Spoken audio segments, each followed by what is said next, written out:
webinar itu tentang perkembangan peserta didik. Ada beberapa pertanyaan yang akan saya sampaikan. Bisa kita mulai, Ibu.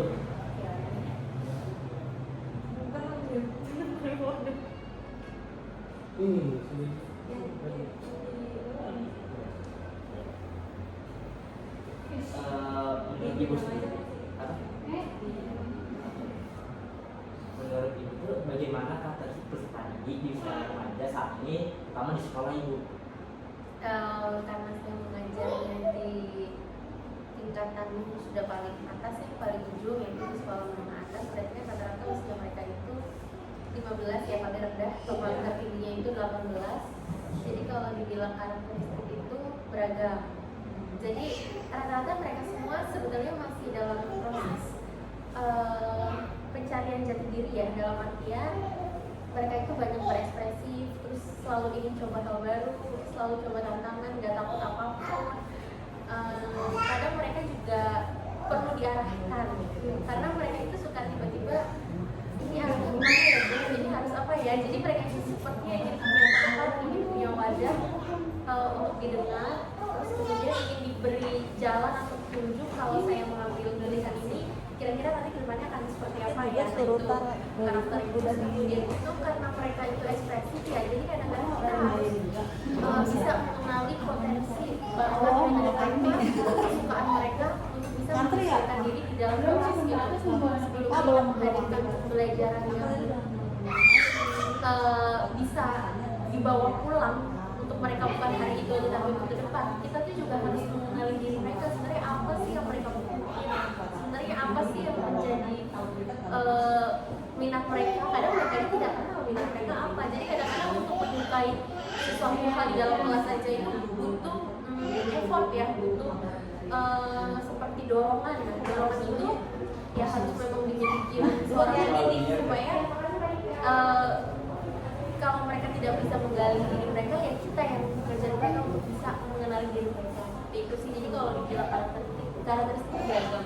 Ada yang dari rumahnya udah jadi, ada yang dari rumahnya masih nol, ada yang udah tahu harus gimana, ada yang udah tahu planning depannya apa, ada yang udah siap dengan pembelajaran, ada yang benar-benar kayak gelas kosong, ada yang gelasnya udah penuh, ada yang udah banyak ilmu pengetahuannya itu bahkan lebih banyak dari kita. Ada yang adabnya juga beragam gitu, ada yang gampang marah, ada yang pemalu, ada yang extrovert, introvert, ada yang gampang mudah berbaur, ada yang kita coret berkali-kali pun dia tidak mau membuka diri mereka. Itu sih.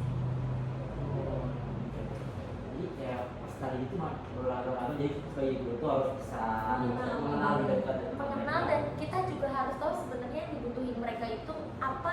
Tapi secara umum ya, waktu kita juga akan habis kalau misalnya harus satu semua kita wadahi.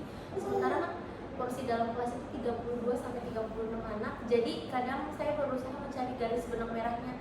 Jadi saya satukan karakteristik peserta didiknya ini. Jadi anak yang ya tadi kalau kita belajar tentang ya visual, auditory, terus kinestetik itu kan udah biasa ya.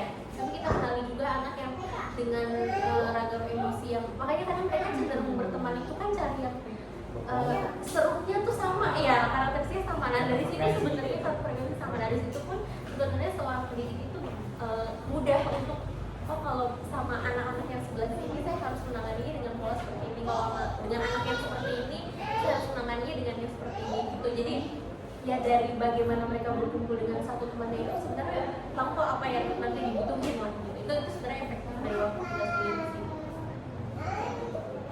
Pertanyaan selanjutnya itu apa saja perubahan perilaku tadi dari ibu temui ada di kelas? Karena mereka anak remaja ya, anak remaja itu perubahan ya sebenarnya itu sangat dipengaruhi oleh perasaan mereka sendiri dan apa yang sedang menjadi pusat pemikiran mereka. Perasaan, pikiran, dan itu olah rasa, olah pikir paling mudah sekali mengubah mood dan mengubah karakteristik anak itu. Satu hari saya melihat anak yang sangat pintar, terus dia sudah punya planning, terus dia sudah punya perencanaan, semua rapi, dia les, dia belajar, tiba-tiba dihadapkan dalam suatu kenyataan bahwa semua yang dia lagi ingin cari nggak sesuai nih dengan kenyataan. Drop, hilang dari sosial media, dia cuma mau tidak bisa, dia sendiri, itu kan perubahan karakter ya. Itu kalau kita yang itu kalau misalnya anak-anak di tingkat kelas 12. Kalau di tingkat kelas 11 dan 10 persaingan ya, misalnya melihat teman, kadang gini kayak berteman, tapi kalau melihat teman kok bisa ya nilai dia lebih besar, padahal saya yang lebih usaha, lebih effort, nah itu mengganggu pikiran mereka. Atau gini, relasi hubungan yang kalian mungkin pernah merasakan ya, relasi hubungan itu apa namanya, anak-anak sosial kalian itu kan sedang ingin-inginnya mencari tempat untuk disayangi, diperhatikan gitu kan. Jadi kalau menemukan orang-orang yang nyaman terus berkonflik dengan orang-orang yang nyaman itu sangat mempengaruhi, dan itu PR terbesar saya gitu. Jadi gini ya, gimana saya mau masuk untuk ayo kita coba fokus dulu, ini pertama kamu mau kemana arahnya, kita planning dulu, kalau kamu sukanya pelajaran ini berarti kita kesini. Jangan kan bicara itu ya, untuk ngajak dia ngomong dan menatap kita aja tuh, kalau suasana hatinya lagi dipengaruhi, lagi galau yang tidak penting itu ya tidak bisa. Jadi kadang saya ingin menarik diri, saya ingin diem aja, yaudah kita biarkan dia fase yang namanya membiarkan anak-anak untuk jatuh, membiarkan anak-anak untuk berduka, merasakan dirinya sendiri. Nanti dia akan tahu kok, maksudnya anak-anak tuh cuma nyari apa sih yang aman, nyaman buat mereka gitu. Jadi kalau rasa olah pikir sih dipengaruhi dari dalam, itu berarti pikiran mereka, rasa mereka dipengaruhi dari luar, karena adanya itu tadi dorongan-dorongan yang membuat mood mereka itu jadi berubah-ubah, dan itu berpengaruh dalam pembelajaran, sangat berpengaruh. Makanya kadang ada anak-anak yang udah luar biasa fokus dari rumahnya cukup, itu lebih gampang saya arahkan untuk ya udah ini udah jadi, dibanding dari rumahnya masih kurang kehadiran gitu ya. Teman-teman yang nggak ada yang ngerti, dia menempatkan dirinya untuk mengerti ke orang yang salah, sudahlah itu panjang sekali ceritanya untuk membereskan mereka gitu. Itu tantangan terberat sih sebenarnya. Berarti kalau dilihat dari kenyataannya secara emosional dan faktor lingkungan ya gitu. Jadi emosi mereka, terus lingkungan sekitar, dan hadirnya orang yang sangat dipercaya itu sangat mempengaruhi usia 15 sama 18. Makanya kadang-kadang mereka dari sosok ya, siapapun itu, entah guru, entah orang yang mereka suka, entah orang tuanya, entah kalau ketemu sosok itu, dan kalau sosok itu yang mengecewakan, itu sangat berubah banget. Semua tiba-tiba plan mereka udahlah, sisanya pasrah aja gitu. Nah, pertanyaan kita, bagaimana peran tadi dalam memahami materi pembelajaran? Sebenarnya itu dipengaruhi metode yang digunakan oleh guru. Sebenarnya sebelum metode gini ya, secara pedagogik itu pendekatan. Kadang ada guru yang mungkin bukan saya menyatakan ada guru yang gimana gitu. Kadang kita menjadi seorang pendidik tanpa sadar menyiapkan metode sekian, metode yang paling cocok lah di kelas, media paling menarik. Kadang tapi kok pembelajaran itu tidak sampai, ada yang sedikit luput. Sebenarnya yang dibutuhin anak-anak adalah seorang guru yang hadir di tengah mereka.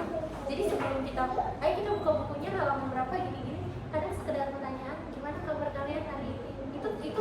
Itu kok ada yang nanyain kabar gitu ya. Terus sedikit kita suka notice ya. Oke, kan beberapa guru berteman di sosial media, walaupun kita tidak berteman dengan ekor atau kita tidak mengenali secara dalam anak-anak, tapi kan sedikit notice ya apa yang mereka pakai, apa yang mereka gunakan. Kadang kalau kita jadi guru bukan mau cari pada kita bilang ini sepatunya baru dia bagus, terus kita coba bacain aja, ibu melihat ya waktu itu yang gimana, itu kadang pada ngobrolan tiba-tiba ini jawab, nah itu tiba-tiba dia akhirnya pulang. Sebenarnya kita sedang menyentuh alam bawah sadar mereka untuk ibu ada loh di sini, bapak guru ada loh di sini, ibu hadir. Ayo sebelum kita mulai, kita kosongin dulu pikiran-pikiran kamu.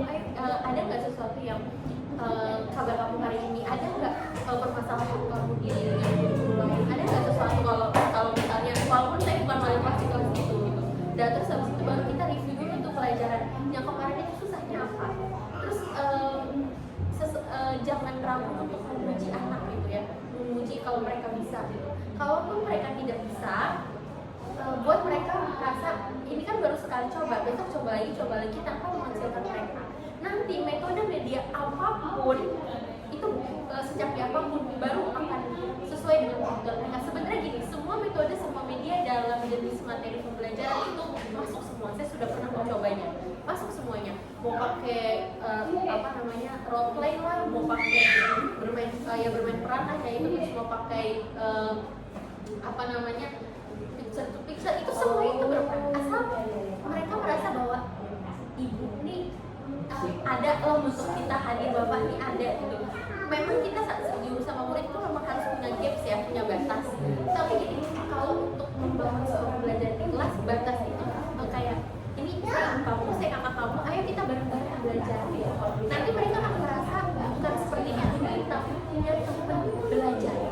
Nah itu biasanya membuat pembelajaran jadi berarti merasa punya teman itu lebih enak daripada ibu guru yang ya salah, jadi mereka takut. Kalau kadang saya suka begitu, tapi sebenarnya ini memang mereka baru nanti saya terus jadi teman gitu. Makanya kadang saya sebagai guru saya suka bilang kadang-kadang maaf ya kalau ibu agaknya bikin, karena memang ekonomi ibu merasa kalau di pelajaran ibu yang penting kamu tidak membuat saya marah, ya udah kita bareng-bareng ya udah.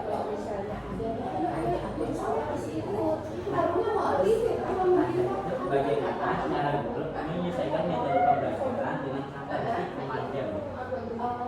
Setiap kelas itu dan setiap anak itu punya potensi dan jenis apa ya, kognitif atau motorik yang berbeda-beda. Saya memang tidak bisa menggunakan metode yang terlalu ilmiah banget untuk kelas yang sosial banget, atau saya tidak bisa menggunakan metode yang sastra banget gitu ya, misalnya bercerita atau apa untuk kelas yang teknik banget, tidak bisa.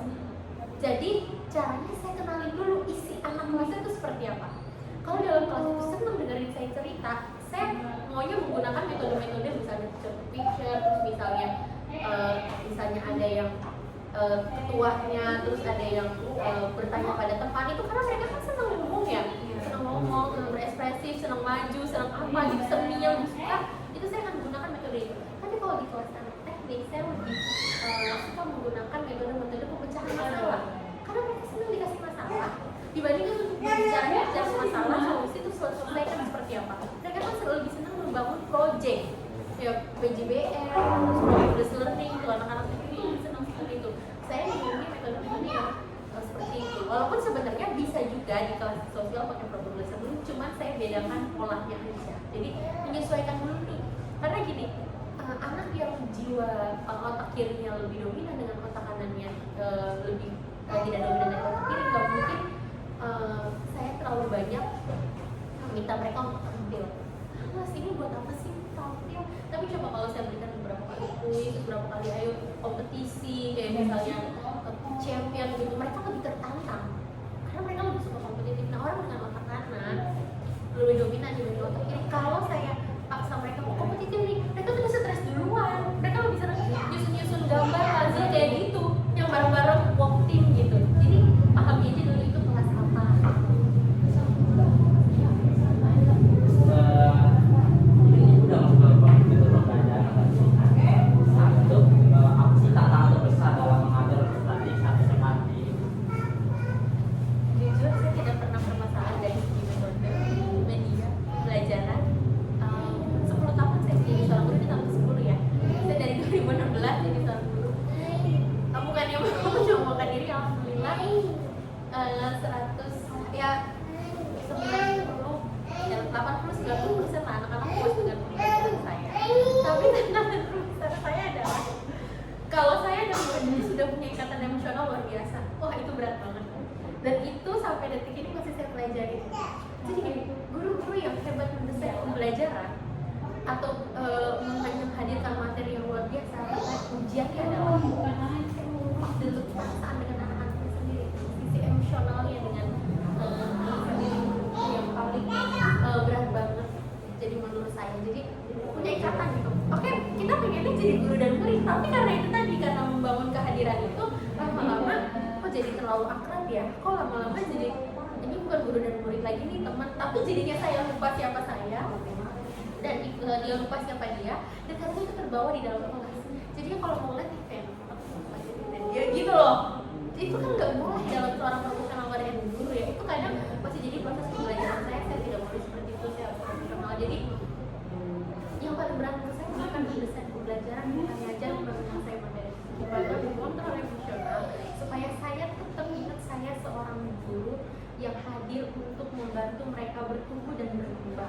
bukan yang akan selalu menemani mereka sampai kapanpun. Kan memang guru dan murid ada batas fase masa ya, maksudnya setelah selesai ya udah gitu. Tapi kadang-kadang kita kan merasa karena udah deket banget, pokoknya saya harus selamanya sama dia, maksudnya terus dipantau. Tapi kan anak juga jelas kalau dipantau mulu ya, dibuntutin terus gitu. Nah itu kadang yang karena ikatan emosionalnya udah dalam, bentuknya deket banget, jadi merasa seperti keluarga yang kalau salah tuh pengen kita pegangin, kalau jatuh pengen kita bangunin. Padahal ya bilang aja mereka sekali-kali nyebur, tuh nanti kalau mereka merasa dunianya nggak aman, mereka kan cari kita lagi kok. Harusnya gitu sih, itu tantangan terberat sih. Jadi punya regulasi emosional yang belum stabil dengan murid gitu ya, yang terlalu membangun kedekatan. Ya beberapa platform tuh pernah bilang kadang-kadang terlalu akrab sama murid itu jadi mau, terlalu akrab sama murid banget itu jadi mau deh. Kita sama sebenarnya peran teknologi. Bagaimana pengaruh teknologi terhadap cara belajar siswa dulu? Sangat berpengaruh, apalagi sekarang anak yang dari bangun tidur sampai mau tidur lagi sentuhannya sama teknologi.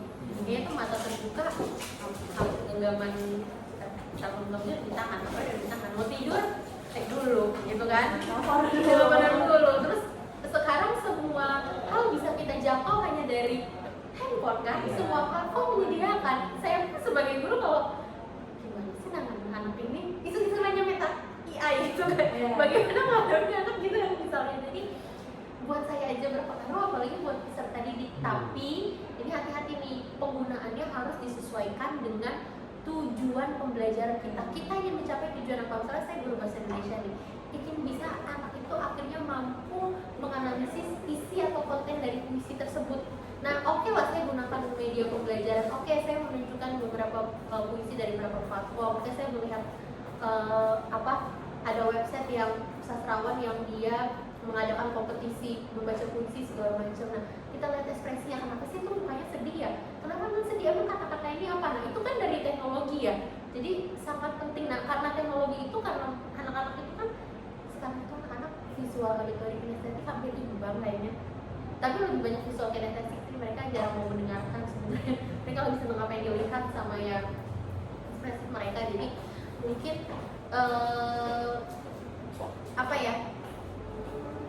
teknologi itu memang tetap harus digunakan sih, karena di dalam kelas kan kalau kita mau presentasi menggunakan teknologi. Ya. Terus terkadang ujian sekarang kita sudah pakai aplikasi CBT kan, itu juga gitu. Terus kadang ini aja nanti mau ada presensi kehadiran siswa itu bisa dijangkau lewat teknologi, kita mau ada aplikasinya. Jadi kan terhubung di sana semua, jadi guru, orang murid, orang tua bisa melihat seperti itu. Gitu. Terus ya begitu aja sih. Kita udah pengaruh besar dulu ya terhadap siswa. Kita masuk ke dalam interaksi sosialnya dulu. Ya, bagaimana interaksi sosial di dalam kelas?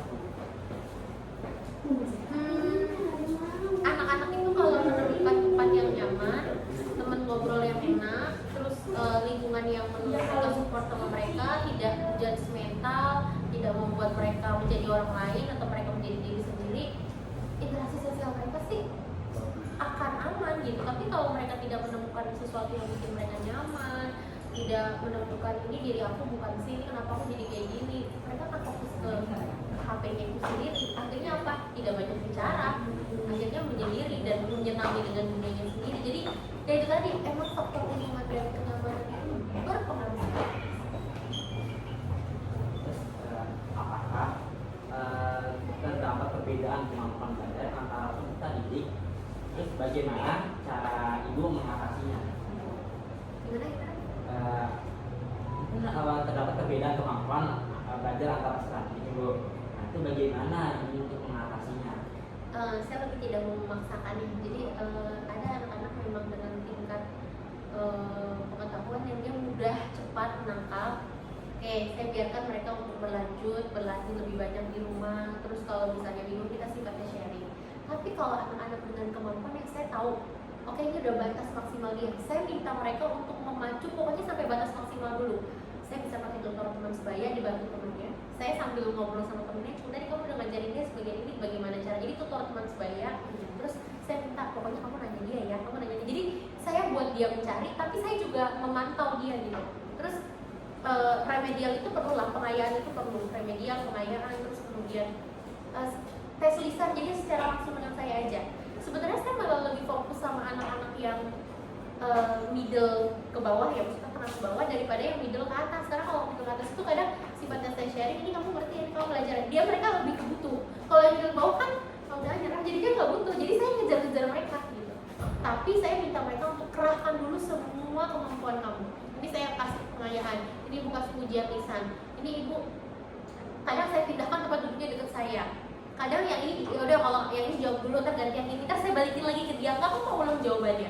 Yang ini kamu jadi contoh dulu, jadi temannya ada yang modeling dulu, nanti kamu copy aja dulu modelingnya. Dari dia mempaste yang dia ingat, lama-lama kan ingat.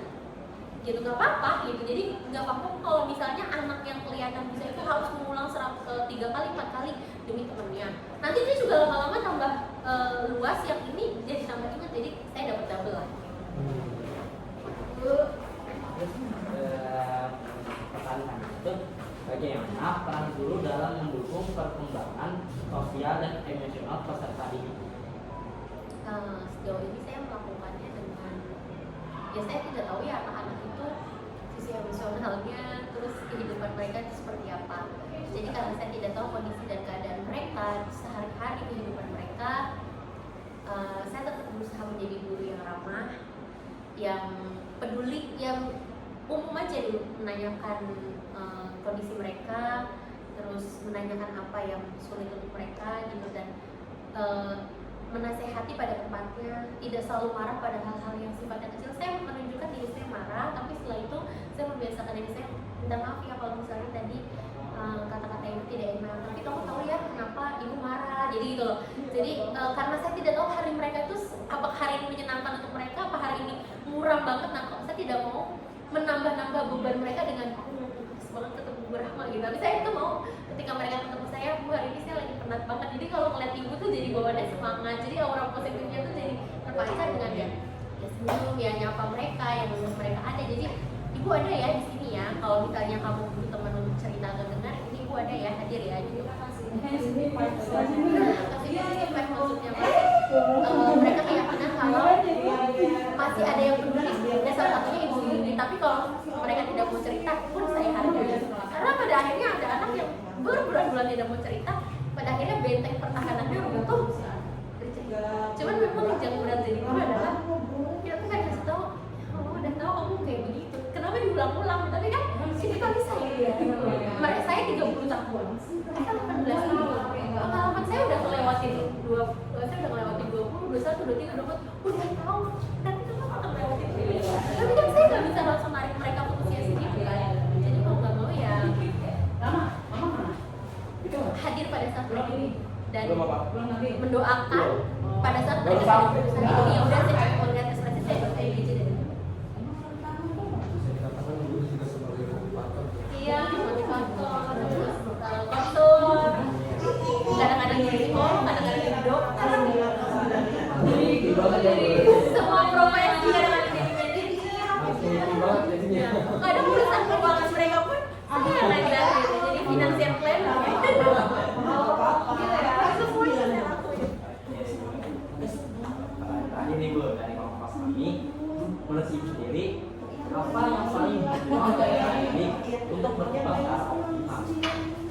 Niat, jujur saya paling penting niat, karena ada murid yang berkecukupan lah, sudah tahu, tapi niat dan tekadnya dia itu sudah kuat. Jadi kalau ada sesuatu yang mendistract mereka, nggak ada 3 minggu nggak apa-apa. Ya udah, kalau nanti nggak masuk kuliah itu, aku masuk habis itu aku masuk kelas ini. Jadi sebenarnya yang bikin anak itu secara tidak langsung bergerak dari alam bawah sadarnya adalah niat, tekad, dan keyakinan mereka. Dari niat, tekad, keyakinan, akhirnya mereka apa? Mulai saling berdoa, berharap. Dari berdoa dan berharap mereka akhirnya berapa apa? Usaha. Dari usaha itu mereka terus mencoba, gagal coba lagi, asalnya jangan kehilangan tekad, semangat, dan niat itu. Kalau niat, tekad, dan semangat udah hilang, bukan tujuan kita. Segala sesuatu tujuan itu tergantung niat yang ingin kita capai. kalau nggak ada niatnya kita kecil niat dulu. Coba ya kamu sekolah di hari ini pokoknya ada ulangan, ada ini udah nggak niat untuk lagi sekolah di situ nyampe nggak dulu di kelas sampai mau ada perubahan apa dalam hidup kamu hanya akan diem di kamar merenung ya udah selesai. Bisa dibilang juga kesadaran diri juga ya. Iya, nih kesadaran diri. Kita harus belajar statistik. Tugas kita ya belajar. Betul. Makanya kita perlu lihat itu. Betul. Jadi sesuai lah dengan fungsinya, pelajar yang belajar, pekerja yang bekerja, suami yang bekerja, ibu, murid layaknya murid.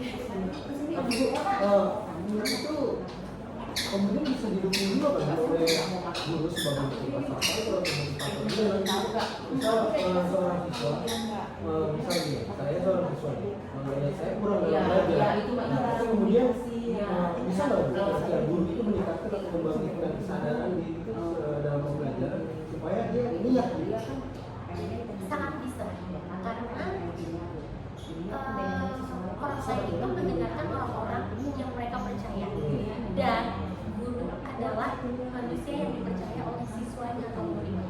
Jadi sebenarnya gini, kalau menjadi seorang guru dan siswanya nggak percaya, aku nggak percaya orang dewasa, nggak percaya bisa, itu susah masuk ke arah yang tadi kamu katakan. Bisa nggak sih mau jadi motivator, gimana saya mau jadi motivator, gimana saya mau jadi guru, kamu aja nggak percaya saya. Nah ketika anak percaya dalam ini saya harus apa, kata-kata kita sebagai guru itu mengubah pilihan mereka, bukan cuma pilihan. Bu Yuni, Ada beberapa iya. saya nggak yakin itu masuk kampus A, kenapa? Iya, ayo, Maria, Semua Maria, pilihan mereka. Jadi cara kita mempengaruhi cara berpikir mereka, melihat masa depan mereka, masa depan mereka. Akhirnya mereka motivasi kita. Saya nggak kuat dari bawah saya. Yanti. Saya mau coba dulu. Emang siapa yang mau buka? Rafa juga nih. Saya. Emang ada yang jual? Meskipun sebenarnya nggak bisa. Barang. Ada orang yang benar-benar percaya. Dia udah praktek, bisa aku buat Udah mereka. dong, udah ambil. Saya pilihan, sama pilihan. Udah, baru ini ngantri banget. Ya Allah. Itu ya, Nah, kalau kayak gitu aku 70 sampai 80%, 70 sampai 80% itu saya menjadi seorang guru waktu jadi kelas 12. Lucunya, saya bahkan membahas itu memberikan jurusan mereka dan mereka percaya. Awalnya mereka ragu dan kita ini loh, apa sih afirmasi kata-kata itu diulang-ulang mulu. Kayak itu tuh kayak gini ya, kayak perasaan cinta kayak rasa kasih sayang. Kasih sayang cinta itu bukan diulang-ulang terus di jalan itu sama-sama terus kata-kata sama guru. Sebelum pulang ya Allah, tapi jangan pernah lakukan kemana sekali. aja, Nah, Jul. akhirnya anak itu saya bergerak ngomong saya Tapi kan Telkom. Telkom. Iya, di Telkom. Itu mah Arif kali.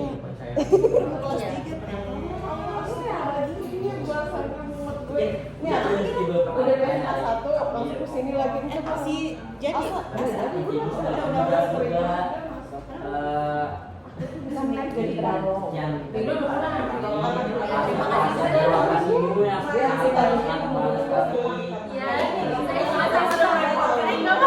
Saya juga sama-sama loh, ini seru banget diwawancarai, sudah lama diwawancarai kayak gini. Kalian bisa ya kan kalian ini calon-calon ya saya berharap Emang Arsal udah SMA? murid-murid yang Tadi kan baru daftar di sini kan mau. lagi Akhirnya tadi bete banget tuh murid nasional murid karena murid anaknya kan bentrok di sama uji kompetensinya di tanggal 2-nya harus ke Jogja sekolah ke DPR. Di sini tanggal 3 harus ada uji kompetensi. Akhirnya udah kita nggak usah pakai sertifikat, bisa kita gunakan aja pakai rapot. A few moments later, a few inches later, 2 hours later. Assalamualaikum warahmatullahi wabarakatuh. Jadi pada sesi 2 kali ini pertanyaannya itu pada peserta didik, karena sesi pertama sudah mewawancarai guru sosial. Kita masuk ke sesi kedua yaitu mempertanyakan pada peserta didik. Dengan siapa? Halo, aku Naila Mary Putri dari kelas 4A, usia 17 tahun. Aku dari SMA Negeri 2 Taman Selatan.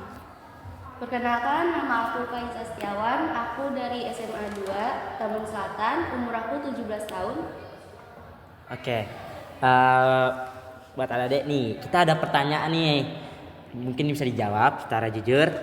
Pertanyaan pertama tuh, bagaimana adik-adik tentang masa remaja yang sedang adik-adik jalani pada saat ini? Pendapat kamu Pendapat, tentang masa remaja kamu. Pendapat saya seru banget sih, karena kan kita juga bisa bisa mempelajari hal baru gitu. Jadi kayak kita bisa mencoba hal baru juga di masa remaja ini.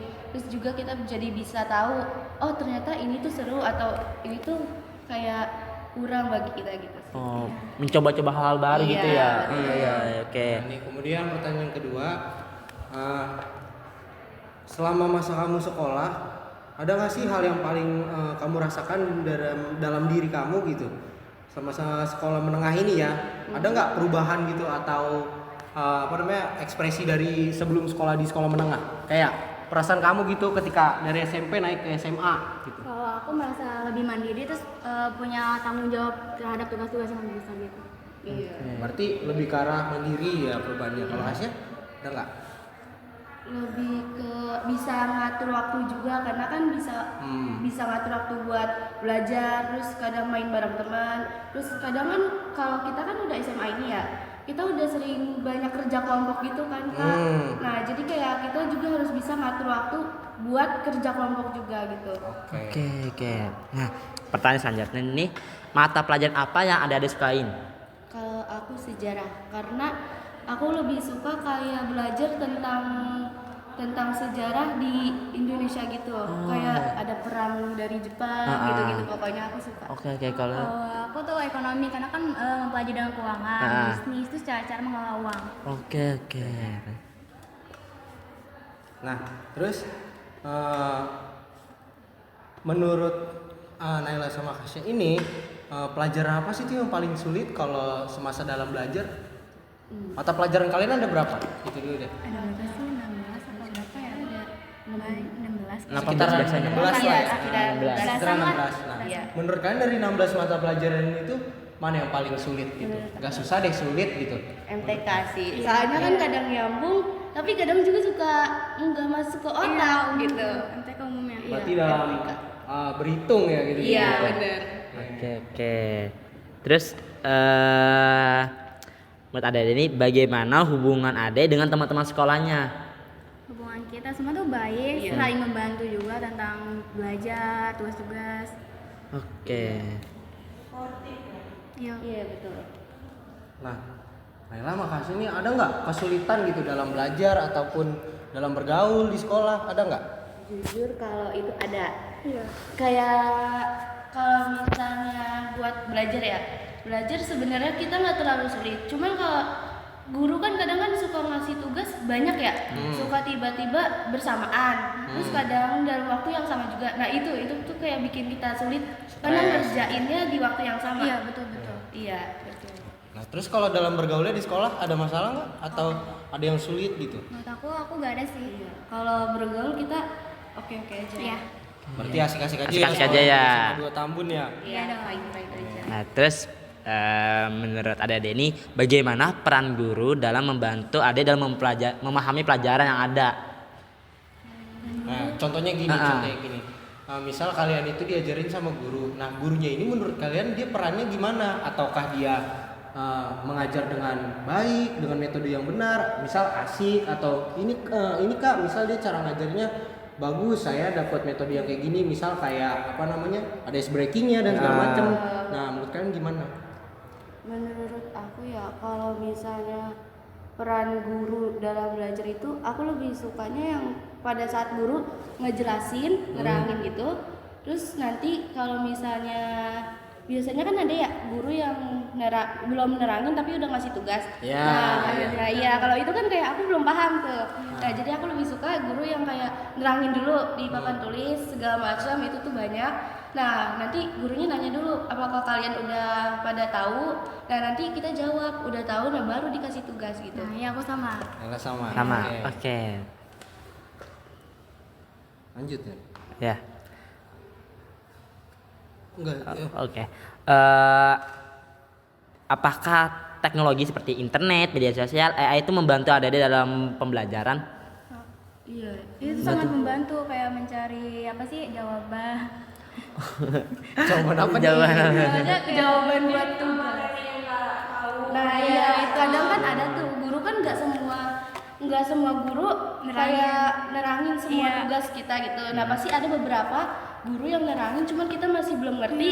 Tapi nah iya posisinya kita kan di rumah, jadi kayak kita bisa pakai aplikasi itu buat nanya-nanya. Apalagi kan YouTube bisa video pembelajaran. Iya, apalagi buat cara-cara MTK itu penting banget Kak. Oke. Kan apalagi ya juga ya di zaman sekarang ya. Mungkin semua udah hampir berbasis teknologi ya, Iya, organisasi dengan ada proyektor dan segala macamnya lah. Iya, betul. Belajar nih, apalagi kayak gini sebenarnya agak kaget juga lihatnya ya. Iya. Bisa dibilang SMA yang di luar Jakarta tapi ternyata punya fasilitas yang bagus gitu.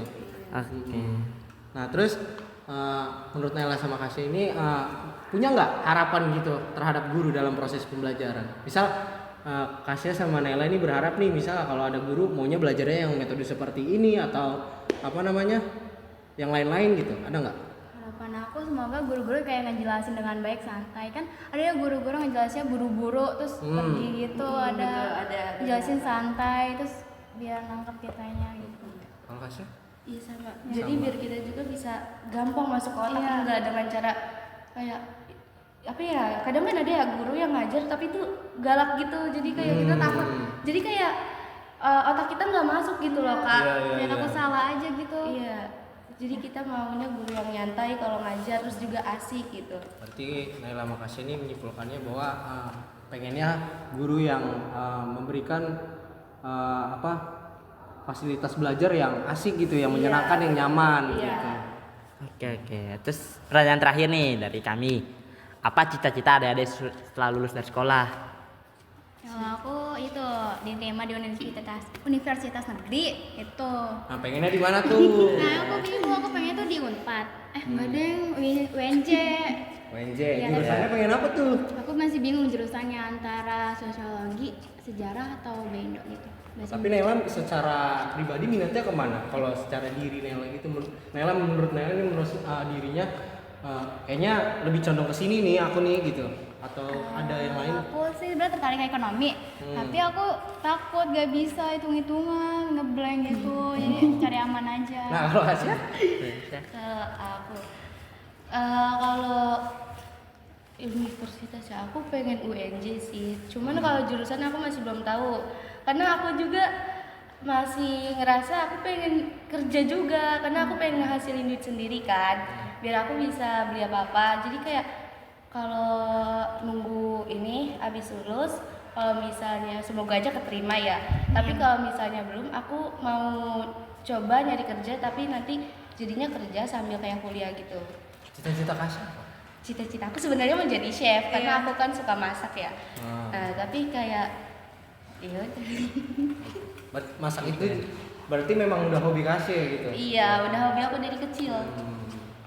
Oke, terima kasih atas pertanyaannya, jawabannya dari kami. Selebihnya terima kasih. Wabillahi taufiq wal hidayah. Wassalamualaikum warahmatullahi wabarakatuh. Sehat.